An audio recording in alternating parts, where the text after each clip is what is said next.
Hello Oak Class, it's Mrs. Lampshire. I'm going to try and show you a method for division.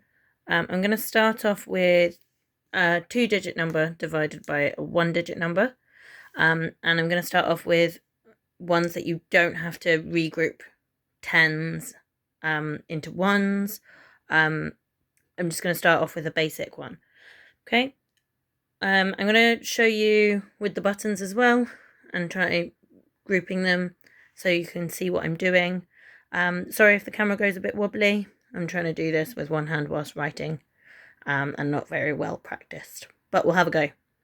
Okay, so we're going to start off with the sum 84. You have to excuse my handwriting as well. Divided by 2. So we're going to split 84 into 2 equal groups. When we're using this method, the long division method, we end up with the answer up here, and this bit down here tells us whether we have any remainders left over. Okay. So when we start with division, we start in the left-hand column. Okay. So in this case, we start with the tens column. If you had hundreds, you would start with the hundreds column, and you work along the number that way. Okay, that's really important. So we're going to start with the 8, which is 80. So we're going to divide 8 tens into 2 equal groups. So if we look at the buttons that we've got here, we are going to divide these into 2 equal groups. So I'm going to place my 8 tens into these 2 equal groups. So you can see I'm putting 1 in each. If you want to do this at home, you can use anything that you've got lying around the house. They don't have to be the same size or colour, just to help you see it. Okay, so you can see there that when I've put them into 2 equal groups, I've ended up with 4 in each group. Okay, so I'm going to write that up here. So I've ended up with 4 in each group. Now, if you're wondering what this is for, this is to tell me whether I've used all of the tens or not. So in this case, they divided equally with no tens left over. So I can put the whole number in here. So I used all 8 of them. So I can put the whole number 8 there. And then 8, take away 8 is 0. So I can put 0 down there like that.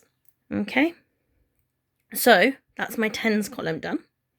Now I'm going to have a go at doing my units column. Let's get rid of these buttons.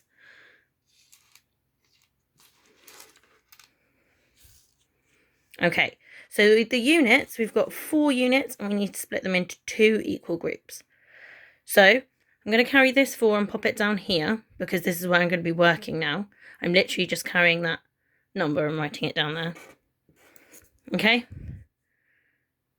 This number hasn't changed at all because I have a 0 here. You don't need to worry about this until the next one that I'm going to show you. Okay, so I'm doing 4 divided into 2 equal groups. Okay, with the buttons over here. Here's my 4 ones. And I'm splitting them into 2 equal groups. There we go. So when I split my 4 into 2 equal groups, I end up with 2 in each group. And again, this box is for whether there are any left over. I didn't have any left over because it's split equally into 2 groups. So I can write down here, I can write 4 because I used all 4 of them. So now we've got 4, take away 4 equals 0.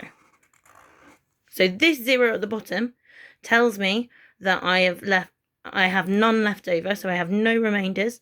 So my answer up here is my answer with no remainders. So 42 with no remainders. So what that means is 84 divided by 2 is 42. Okay, and that's how the long division method works. I hope that makes sense. I'm going to stop it there, and then in a minute I'm going to do another video which is very similar but showing you what we do in this column if there are ones that we need to carry over and regroup. Okay.